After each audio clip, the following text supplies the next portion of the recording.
So we're so excited today to be here talking another month of Talking Disney. We're going through the Disney canon and giving our thoughts on this podcast. And I'm Rachel, and my friend Stanford is here with me to talk about this.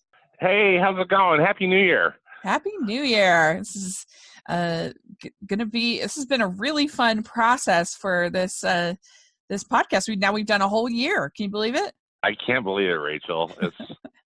It just flew by. It's so fun to have a new year, more Disney movies.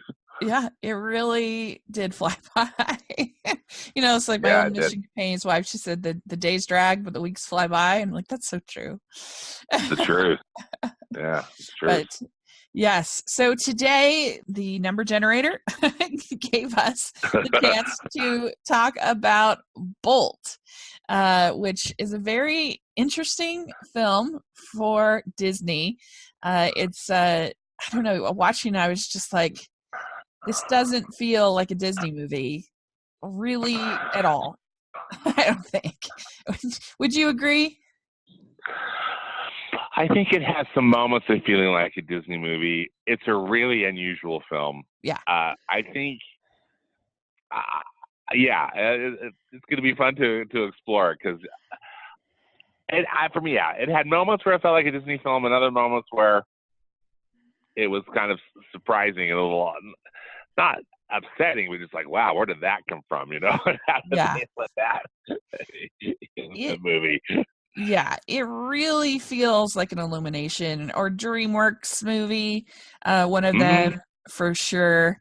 And so it's an interesting thing to see a unique entry from Disney. And some people say that this is the beginning of the revival era with Bolt. Where do you start that? Do you start it with Bolt, or do you start it with some people start it with Wreck-It Ralph. Some people start it with Princess and the Frog. Do you have a delineation? That's a really good question. Frankly, I kind of started chronologically, like with Meet the Robinsons, and let me explain because I don't really think Meet the Robinsons is that great of a film overall. But that's when the Pixar acquisition happened, was during the production of that movie, and Ed Catmull and John Lasseter came in, right? And we're really trying to resurrect Walt Disney feature animation, right? And so the release date for Meet the Robinsons got pushed out. I think it was at least 6 months. I can't remember if it was 6 or 9 months. But they gave the filmmakers a few more months to work on it, and then Lasseter and Catmull and whoever gave them some notes, and I think they were able to add some stuff to that film that sounds like that might not have been there initially, and I don't know specifically what it was. I think it was maybe some stuff about the adoption. Yeah, that's very true. If I remember correctly, and I thought, that film is, I think, a real mess. I will be anxious to talk with you about it when the number generator makes it so. but for me, that's when it started, because I think, okay, that's when they really started to change the slate and really look at how these films were made, and stopping them from being kind of made by committee and having to do notes from all these people, and then really have them be filmmaker driven. Yeah. Bolt has such an interesting history too, which I think fits into kind of the same narrative, because it was already in some sort of disarray. When Catmull and Lasseter showed up, right? That's You know what? I think I actually, now that you think I mentioned it, I think I kind of do start it with Meet the Robinsons, which I it is a mess, but I think it's a heartwarming mess. It is heartfelt. I enjoy it. Heartfelt. Yeah. I enjoy a lot of it too. Yeah. Absolutely. I do not hate that film in any way. It really is it feels like the passing of baton to a new era in that movie, especially the end title card where you see that quote from Disney about moving forward. And I think that's actually a really good place to start it.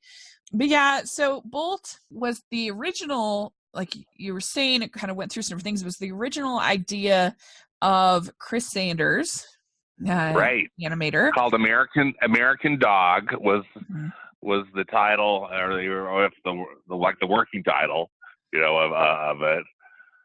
Yeah, and Chris Sanders was best known for writing Lilo and Stitch and directing And Lilo and Stitch. directing, yeah. Yeah, and he would go on to direct How to Train Your Dragon.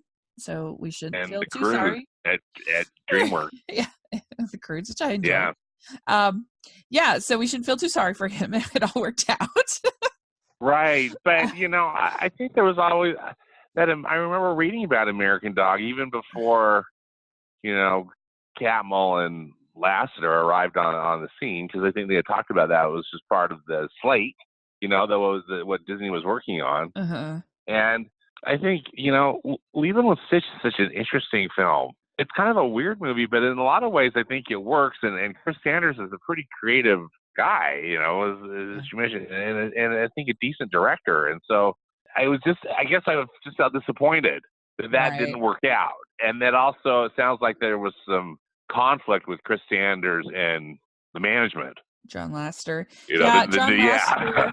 He said Chris Sanders is extremely talented, but he couldn't take it to the place it had to be. He originally, you had it was a dog named Henry, a famous TV star, who one day finds himself stranded in the Nevada desert with a testy one-eyed cat and an oversized radioactive rabbit, who are themselves searching for new homes, all the while believing he's still on television. So, I mean, it's pretty close, I think. There's some strong similarities. I mean, clearly, they kept that idea going. Uh-huh. Yeah. So, what is your overall thoughts about this movie? As far as what are your overall thoughts about this movie, about Bolt? So I think Bolt is pretty fun. It's quite disjointed, but there's some segments of it that I really think are fun. I really love the opening sequence when they do the whole kind of TV scene. Uh-huh. To me, I thought that was really fun and kind of surprising. Like, what in the world is this? This does not seem like a Disney movie at all, except for like the cute dog. I think Bolt in particular is animated in a very Disney style. Uh-huh. Just really, really appealing. Really a nice design. I think when they meet up with Rhino and there's kind of like this Mission Impossible thing going on with Rhino the hamster, I think that part is pretty fun. And then the rest of it, again, it worked, but it also just kind of seems disjointed, for lack of a better word. And I noticed, again, that really seemed evident to me in this rewatch. Are you a dog person? I don't even know if you have a dog. Or I don't have a dog. I like dogs, but I don't own a dog. I just don't have a schedule. I'd be a horrible pet parent just because I just am never home. Right. And my hours are so, I just wouldn't be able to give the time. Yeah. That I think that the pet would need. Yeah. So, but I like dogs. I'm not a huge cat person, but a dog character is, I guess, appealing to me because I like dogs. Yeah. I mean, I'm not a huge animal person, like in real life, but I like them in movies. I love a good dog movie. It's adorable. And this Bolt is a white German Shepherd dog, and I guess they kind of had to change things around a little bit, make it a little more cartoony in the way that for that breed, to make it a little bit more, and almost like they shrunk them a little bit too, right? I mean, and it seems like German Shepherds are a little bigger, like at least in comparison to the size of the cat. Yeah, exactly. And so for this movie, I guess I feel like it's serviceable. Like it has some sweet moments. It's perfectly like pleasant to watch, but it's very forgettable to me. And it's not something that like I don't know. Like I'm not offended by it in any way. It doesn't make me angry or upset or frustrated or irritated. Really, it's just kind of vanilla to me, I guess. No, I think that's a really good way to put it, because it's not like one that if you were like trying to introduce a friend to the Disney canon, no, this is not like one like you've got to watch both. right? You know, like, oh my gosh, you know, Yeah. you've got to watch. Like, It's yeah. like, yeah. Like, yeah, if you were wanting to show people the highs and lows and kind of the whole breadth of the Disney experience, this is one that wouldn't come up in either way. You know, like if you wanted to show them the lows, you'd watch, Home on the Range. And if you wanted to show them the highs, you'd, watch Pinocchio or something like that. Or The Little Mermaid, yeah. Mm-hmm. And, but yeah, I think that's fine. It's fine for studios to have, especially this time. They needed a base hit, and that's basically, I think, what they got in this. Well, right. And again, exactly, because this movie, again, had been in some form of production, and I think it looks like they just felt like they needed to get something out. Yeah. And I wondered about that too, just again with some of the decisions made, and I don't mean this is critical, because I noticed this again, with this rewatch, but some of the little things here, it seems like they were like jokes that they were making like in the story room or in a storyboard, and then they just decided, let's go for it, let's add it in. Yeah. Just a lot of little visual gags. Yeah. There are some things that really fall flat for me, especially in the humor department. But then there's other things that really work for me. I guess there's a lot of elements in this movie that are kind of hit and miss for me. I do really I think that like you, I think that opening sequence is a lot of fun, but I do think it goes on way too long. It's long. It's long. Really long. And they introduce the fact that it's a TV show. Yeah. We could have gotten that in like a 5-minute montage. Like I think it's stretching for like 12 to 15 minutes. Yeah, I'm thinking it's too close long. to 15 minutes too. Yeah. I mean, and you have to, in order to enjoy this movie, you have to take a major suspension of disbelief. Like you just have to go with it, and you cannot ask any real questions, because the whole premise is completely absurd. The idea that they would shoot the television show, first of all, in chronological order of events happening, which that's not the way things work. Secondly, it doesn't make any sense how these special effects are like how is Bolt feeling the special effects? Like those are added in post-production. Like he's not gonna exactly instead of doing it. Like everything from because it establishes after the fact that they're on a soundstage, but all this other stuff is just like how are they doing that freeway scene on a soundstage, or how are they in that opening shot where she's on top, Penny and Bolt are on top of the building, like how is Bolt like lifting the car, hanging the car over the bridge head, like with his teeth? He can't do that in real life. Like they have to add that in post production as a special effect. And if they were going to actually make the show, the budget would be so astronomical. Like it would be insane. They destroy like 3 helicopters in that opening montage. Like cars are destroyed. Like this is like 24, but like even more massive. Oh, absolutely. Yeah, it's like 24 on steroids, My other question is, who would watch the show? Like what? Like seems too scary for kids. And what adults would be like, I want to watch the dog superhero show? Like what?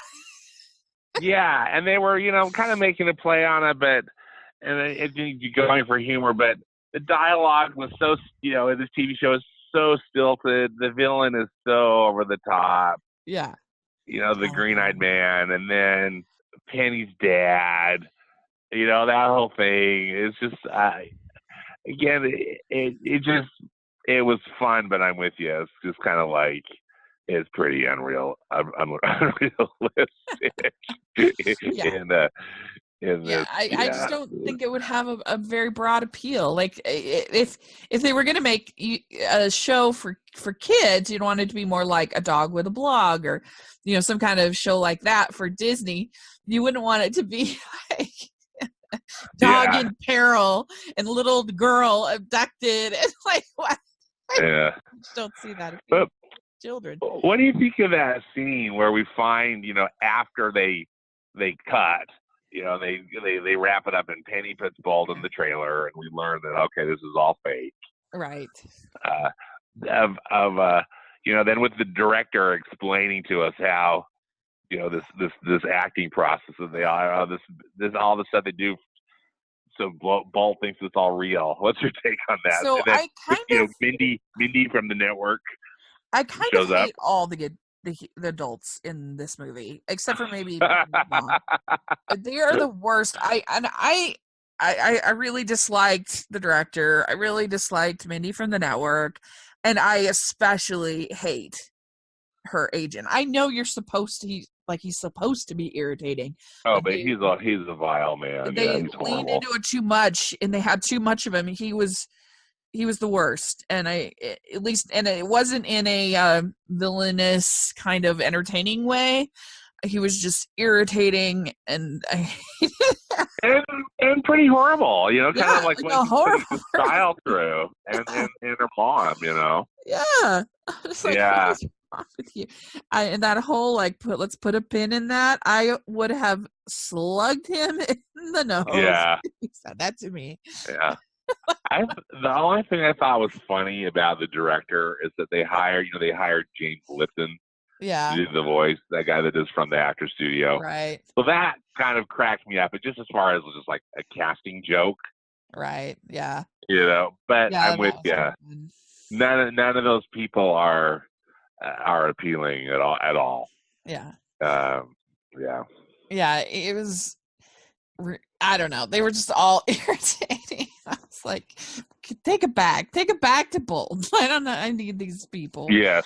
Terrible. And also, if you really think about what they're doing to Bolt and manipulating him in this way, if you spend your disbelief that they could actually do this for the first of all, but what they're doing is actually really mean. Mean. I don't think that, the Humane Society who's watching over, animals and stuff like that for these shoots, I don't think they would have allowed it for a second, even if it was possible. I think that's just mean to sort of leave the dog in that kind of emotional abuse and stress and panic. That's not appropriate. Yeah. So exactly. And so those are all kind of, I feel like I kind of need to get through all of that to the enjoyable road trip for me. Yeah, to get him where he gets to it's like New York. And I also kind of wondered again about just thinking about what it must have been like in that writer's room, Yeah. Just thinking, because how can we get this dog to New York and be into this delusional state? Yeah. Well, and evidently, and they made some choices to do that, but I don't know if Yeah. Evidently, the original Chris Sanders version, he didn't have any of the spy elements in the show that Henry was on. It was more like a Lassie kind of show, I think. And then Laster and the team came in. They wanted to add all the superhero elements and the other things, and because that becomes kind of a running joke of Bolt thinks he has the super bark and he thinks he has all super that stuff. bark. Mm-hmm. So it's interesting. I read that the artwork, the style, was inspired by Edward Hopper, his name. Oh yeah, that's right. Yeah, and I think it really, and that really becomes evident on the road trip. Yeah, I think so. And Edward Hopper, if people don't know, is famous for. There's a famous painting of a diner. Night Owls. Where you just see sort of the corner of the diner, and it's a famous painting, and so there was that kind of a an attempt to sort of bring in, yes, you had the 3D, but then there was sort of an attempt to bring kind of a hand painted look into the backgrounds, Yeah, which I it think was was pretty very. successful, I think, for the most I part. think so too. And I think that's one of the things that really adds to my enjoyment of it. And I was again noticing that too with Yeah. this because the backgrounds really are painterly and really quite beautiful and varied because they're matching different parts of the landscape as they start to travel. Yeah. But I even quite like what they did with New York. Yeah. I think New York looked Yeah. pretty cool. Yeah. Gritty, big, Right. big city-ish, but still Me, pretty in I a lot think of ways. my favorite part of the animation is definitely for me is the Vegas section. I think it looks Oh, gorgeous. that is so it's cool. I totally agree. Never Yeah, did Vegas look better than that. I know exactly. Like, Looks really good. fantastic. Yeah, yeah. Yeah, like Uh, Edward Hopper paints Las Vegas. right. Yeah, yeah. And so what do you think of Penny as a character? How do you feel about her? Well, you know, I mean, truth be told, part of it's a little colored because she's voiced by Miley Cyrus, and I've never really been a fan Uh-huh. of Miley Cyrus really at any stage of her career, but thus far. But I think Penny, and also I'm just thinking, why did they name her Penny? Because there's already a Penny in the Right. Disney films from the Rescuers, but that's beside the point. But I think Penny is an okay character. I mean, I think she's a cute little girl. I kind of feel in a way she's a bit of a victim because Yeah. she's in this weird showbiz Right. scene, and her mother, and thankfully, her mother steps up and becomes a person. But Uh-huh. I just don't love Yeah. Pitt. Yeah, I mean, I hate her, but I she's don't. not my favorite, but She's not super annoying. I don't think no, no. either. And I actually think Miley Cyrus is fine. I think her voice Yeah, actually, Miley performance Cyrus, is perfectly she fine. does she does a decent job. Yeah, Yeah. I completely agree. Yeah. And I it's a sweet relationship, but it's serviceable. But I'm not super attached to the character unlike some children in Disney. There's not actually that many children in Disney movies, but certainly compared to say Lilo, I don't have near the bond for Petty as I do for Lilo. But Yeah, and in fact, really, it's like the only thing that we know about Penny is that she loves her dog. right, yeah. I mean, because it's just like we don't know that much, and I mean, she's a little child actress, but Yeah. yeah, she's kind of in a lot of ways, One kind note. of a one-dimensional character. Yeah, Yeah, we don't even know if yeah, she particularly likes doing the acting or if she's exactly. irritated by it or what. Yeah, Uh and why are everybody letting she seems to be the only one that's like, why are we doing this to this dog? She seems to be the only one like I what is know. wrong with these people? I know. What? Yeah. And it's sort of disturbed by that. But yeah, I don't know. She was fine for me. Like I said, it was just the adults that were very irritating the whole time. And they trap Bolt in the trailer, and he starts to get really worried about Penny because he believes that the green-eyed man has taken her. Yeah, has taken her because Mindy from the network was saying that the show's become too formulaic and they needed to mix it up. So Yeah. Yeah. they decided to end an episode where Penny gets abducted, and then they Well, put and Bolt in his kennel, and he doesn't know that yeah.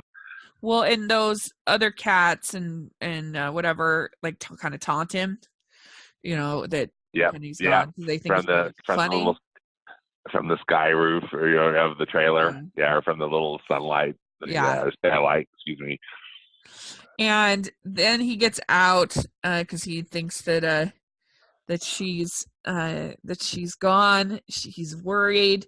And I think, what do you think of John Travolta as the voice of Bolt? You know what? Again, just like with Miley Cyrus, I thought he did a good job. Mm-hmm. and you wouldn't, and honestly, I don't think you'd even know it's John Travolta.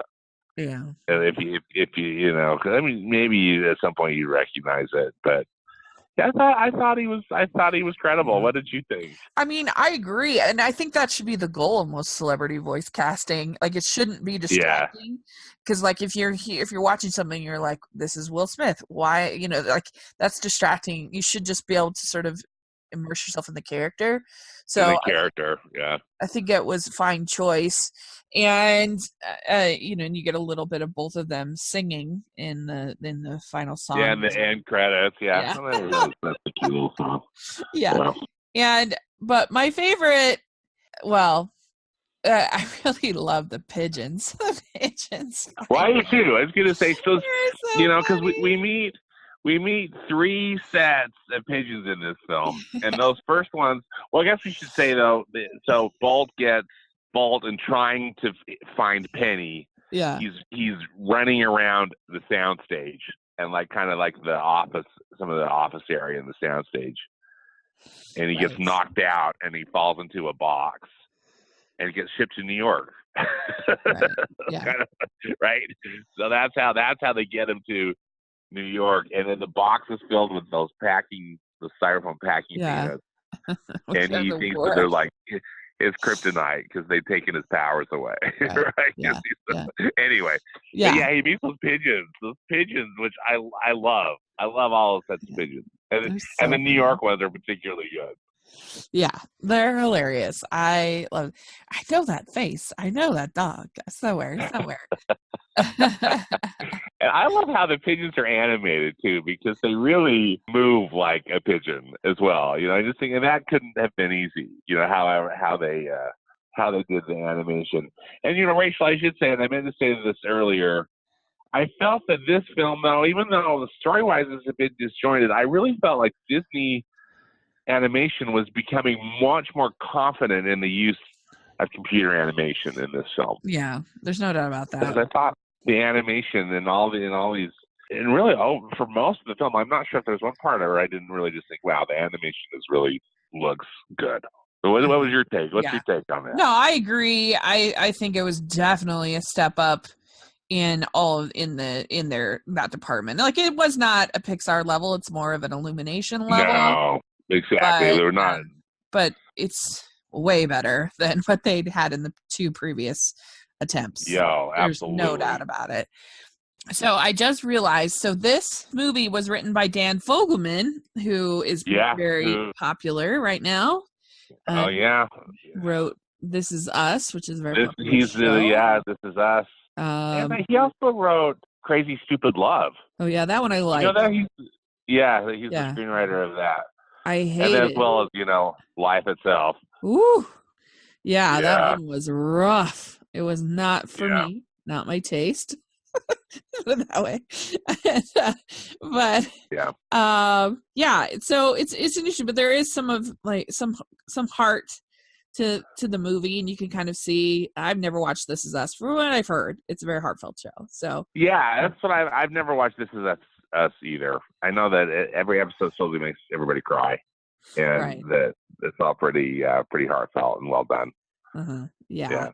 So anyway, it's interesting, and so these pigeons take Bolt to meet this cat named Mittens, and she's been kind of ruling. She's like the the crime boss. She's the crime. She's like the crime boss, making all these pigeons like bring her food and stuff. Yeah. And so they she's got this reign of terror. Yeah, and so they bring Bolt, who believes she's got Penny or knows where the green-eyed man is. Yeah, because all cats are evil, and they're all working for the green-eyed man, right? In Bolt's mind. So he kind of traps her in his leash, and they end up getting on like a U-Haul, and he's like interrogating her the whole time. Anyway, I think personally that Susie Essman and Mittens is the highlight of the movie for me. I think she's really good in this, and I like I think Mittens is the most interesting character For sure. because has an interesting and that's a really sad story, and you see why she is the way she is. Yeah. Why Yeah. she was kind of being crime boss to those pigeons. Right. And in the world of like dogs are treated so much better than cats in movies. Oh, I know.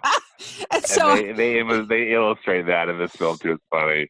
yeah, so it's kind of nice for my cat loving friends to have a great Right. character that's a cat. They have a really yeah, and Mittens teaches Bolt how to be a dog. Right. And I just think, isn't that an interesting idea?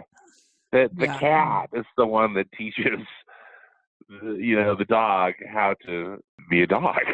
Yeah, like when she teaches him how to do dog face and beg. Yeah. I think that She really turns out a bag, and then one of those vehicles, they're like in one of those prefabricated homes, or at least part of one. And so she's teaching him how to, how things work in a house with the dog, and I mean, so that was a really clever idea. Yeah, she even has to teach him what being hungry, like that he's hungry. Right. He's never been hungry in his life. Yeah. Yeah. Or really felt pain or ever bled. Right. And all these things. And she's smart enough to figure out just through all these different clues and things that are happening what's going on. That this dog is actually a TV star and is thinking that the TV is the real life rather than she's just an actor. Yeah. I mean, not just an actor, but I mean, it's just not. It's not reality. Yeah. And I just think Susie Essman does a great job. She's good. Vulnerable at times, even when they first meet, and Bolt is like interrogating, "Where's the green-eyed man?" And she's just like, buddy, I don't know what's going on." Like she's a certain degree of vulnerability there. I think she's also really funny, and I think she elevates the role quite a bit. And I do too. Yeah. I thought that was a really inspired casting choice. Yeah, I think so. She's really good. Yeah, I'd like to see her honestly do even more. She hasn't made that many movies, but I would love to see her even more voice acting. I think she was just really, I really enjoyed her performance in the movie. Yeah, me too. It's one of my favorite things about the movie. And yeah, her performance is so good. And again, Mittens is such a good character. Yeah. Really, I really think the only well-rounded character in the film. Yeah. Yeah, and a lot of the gags are really well sort of continued through their full through their full potential, if that makes sense. Things like the styrofoam and him wanting to use his various powers, as opposed to what I don't like in comedies personally is where it's just like a whole bunch of parody, and that's just like, look at this looks like something, ha ha ha, or this, and we're just going to start pointing out stuff. What I like in comedy, for the most part, there are people who are brilliant who can pull off that kind of film, your Airplanes, your Monty Pythons, your things like that, but it's very difficult to do for me. What I like is more humor that goes throughout sort of the entire film, and you just keep getting that payoff of that joke. And I think they do a pretty good job of that. I like when he's trying to open the padlock with his eyes, and she's like, "Listen, Cujo, I got some pretty wicked claws under these mitts. Do not, I beg of you, do not make me bring these out." That's funny. Yeah. They gave her really good lines, and she delivers them just perfectly. Yeah. And I like when she says, long story short, I was tied to a delusional dog and dragged across the country, but that is not important. That's funny. It's so good. Yeah, she has a lot of good lines. And so let's see, what else do I want to talk about here. So then they end up meeting after various kind of shenanigans going on. They end up meeting Rhino, which is a little hamster that is in one of those hamster balls. And I guess that was kind of based off of John Lasseter's pet chinchilla. I don't even know what a chinchilla is. I've seen a chinchilla. I mean, they're kind of like almost a human variation of a hamster, maybe a little bigger, a little furrier or something. I think, but I don't get me wrong, because I am not an expert at all. Yeah, I've seen a chinchilla. Yeah, so it's some kind of rodent pet, which that's like my least understanding of pets. I do not understand why people own rodents. I don't get it. It doesn't make any sense to me. I get a dog. I get a cat.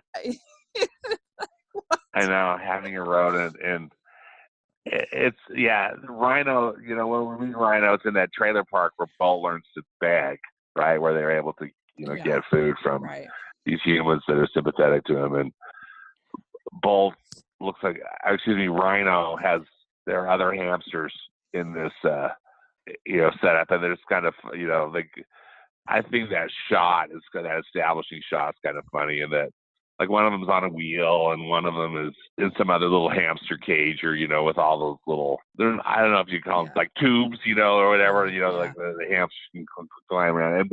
But Rhino likes to watch TV.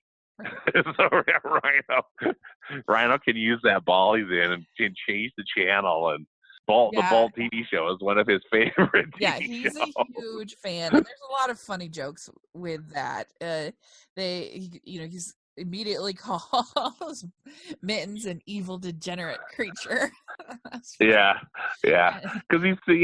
he instantly recognizes that Bolt is the dog from the show. Yeah. And Rhino doesn't necessarily, isn't able to, in a way, he's kind of like Bolt in that he can't distinguish the reality, that a TV show is fake, right? He's just thinking like it's almost like this window into this other world. Now, are you familiar at all about the actor who voices Rhino? Because I've got a story about it. I'm not. I don't. Mark Walton.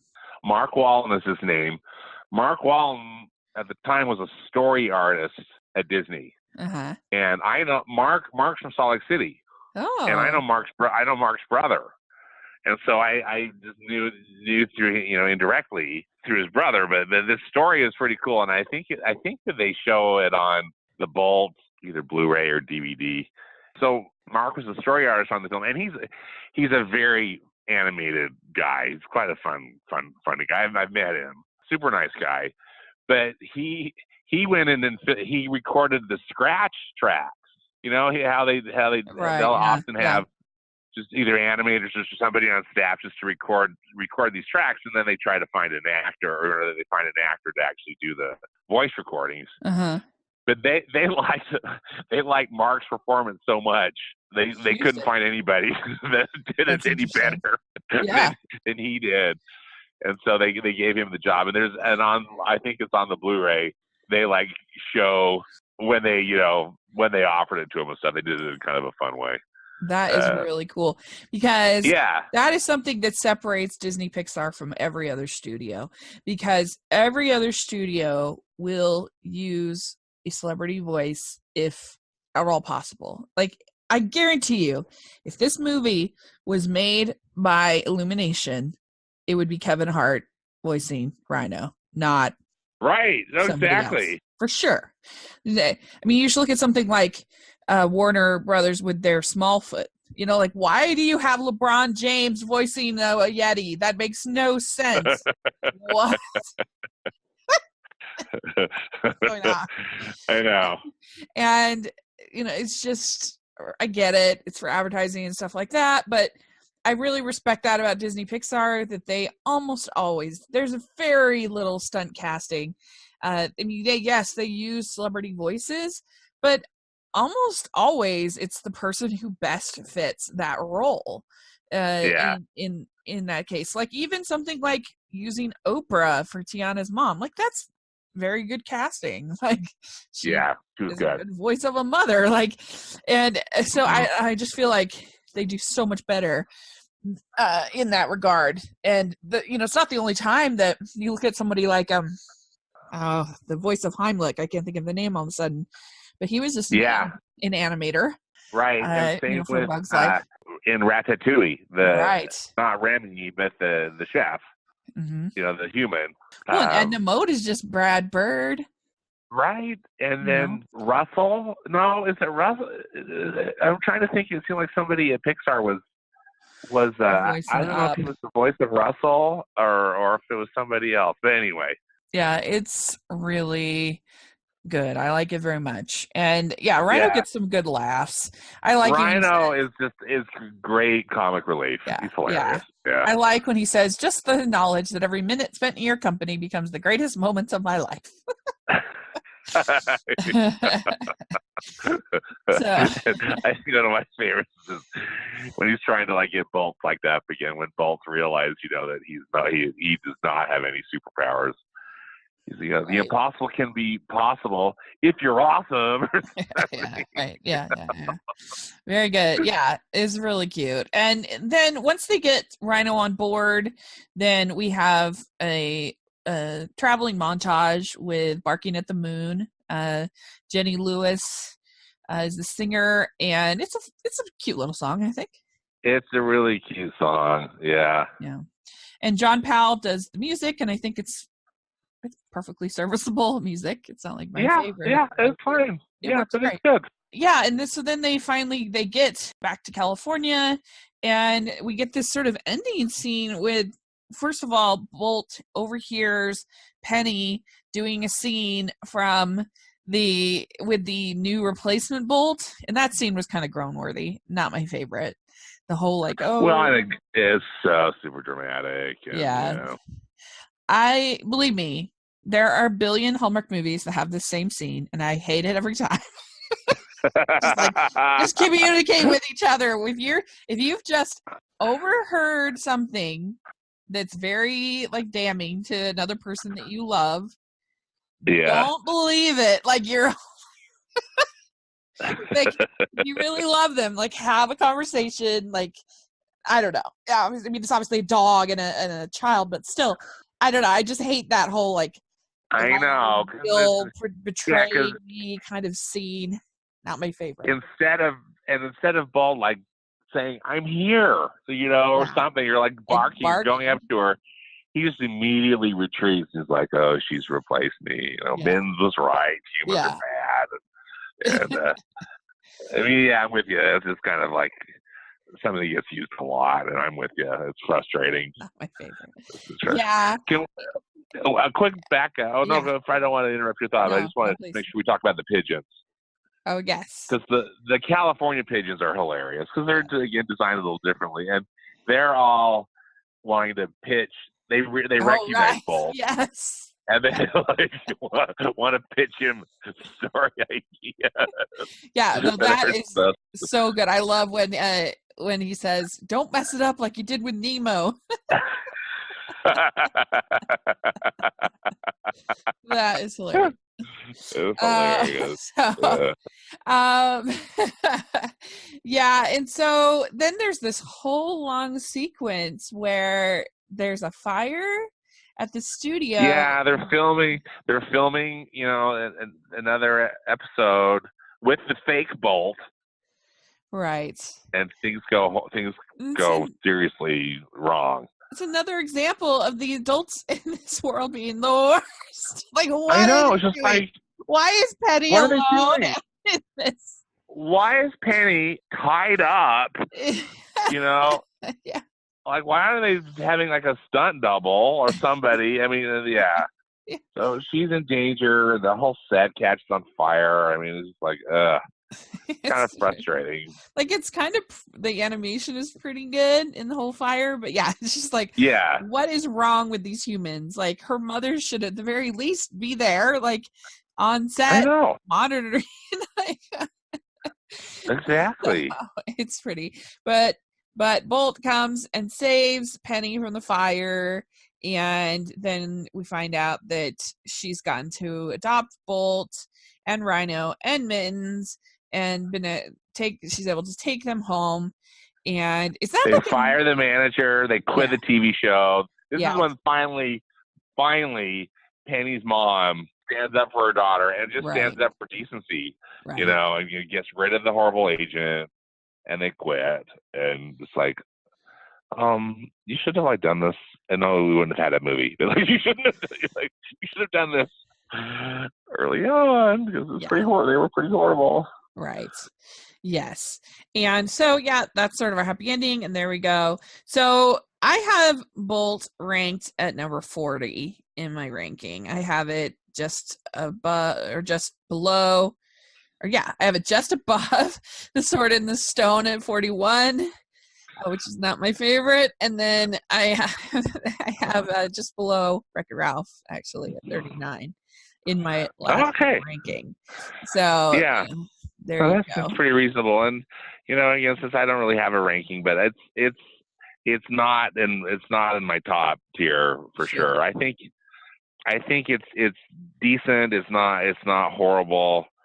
And there are a few things that I actually enjoy, that we enjoy about it, but it's definitely a transitional film, to say the least. Yes. So I did get some comments from my Twitter followers about Bolt. It's pretty interesting. We have our friend Mark Brown says, the most forgettable film in the canon to me, although I do like it. We have Backseat Director says it's a solid movie and it's somewhat underrated in my opinion. Disney has never attempted to push the product though. Little to no attempts in merchandising and helping the movie to grow. I have seen some Bolt plush at Disneyland, which I thought was kind of funny. And not too long ago. Interesting. Yeah. Reach Review says, I really enjoyed Bolt. I think the animation is very good, especially when looking at Chicken Little. I think characters are enjoyable and bounce off each other well, and the song in the middle of the movie is one of my favorite Disney songs. I think the movie deserves more love. But then we have Richard Southworth who says, meh, all I can think of is to say, really. Brooke Sweet says, feels like a throwaway movie from another studio. And we got a lot of different comments. We have Michelle Benson says, a little underrated in my opinion. I enjoyed it, especially after the likes of Home on the Range, Chicken Little, and Meet the Robinsons, etc. It has been a while, but I remember it working for me emotionally, especially the ending, plus the hamster. It's hilarious. So there we go. Lots of different. Most people say it's harmless, which is true. Yeah, it's true. I can't imagine getting really upset about it. So there we go. I can't either. And I always still wonder, too, I wonder what kind of a movie American Dog would have been. Would it have been just super weird, or would it have been, we'll never know. But, I mean, I wonder if it would end up feeling more sort of Secret Life of Petsy-ish, kind of maybe, or I don't know. It's interesting. Well, let's pick our enter the random number generator. Okay. Pretty exciting. Let's see what we get. 24, Fox and the Hound. So that's what we'll do. Fox and the Hound. Next month. Right. That will be a really interesting one to talk about. So, there we go. So we'll look forward to that in February. Get your poetry ready. We'll be talking about poetry when we talk about Fox and the Hound. And that should be fun. So thanks so much. This was really fun to talk about. Let us know in the comment section what you think of Bolt, and or on Twitter or wherever. Let us know. And Stanford, where can people find you? All right. Well, I'm on Twitter at Stanford Clark, and I also have a movie blog, which is moviespastandpresent.com. Great. Yeah, and you have a new podcast that you've started in the last I do, I've got a podcast that I'm doing off of Movies Past and Present, too. So, thank you. Which is awesome. Bringing it up. And, and you can follow me at Rachel's Reviews, iTunes, YouTube, and just barely last week on Rotten Tomatoes, you can follow me, which is crazy. This is awesome. So make sure you're following there. And check out, I'll have new content both on the blog and on the YouTube channel. Got a lot of end of the year lists, a lot of fun stuff going on. And we are going to talk about Puppet Town. is what it's called for obscure The animation. Puppetoon movie Puppetoon. about George Howe and Yeah, his stop motion animation that it's going to be that he amazing. did. I'm very excited. So that's more to look forward to this month. And so much. It's always fun talking Disney. I love it. Yeah, thanks so much, Rachel. I really appreciate the invite. Really fun to talk to you about this. Thank you. We'll talk again soon. Bye.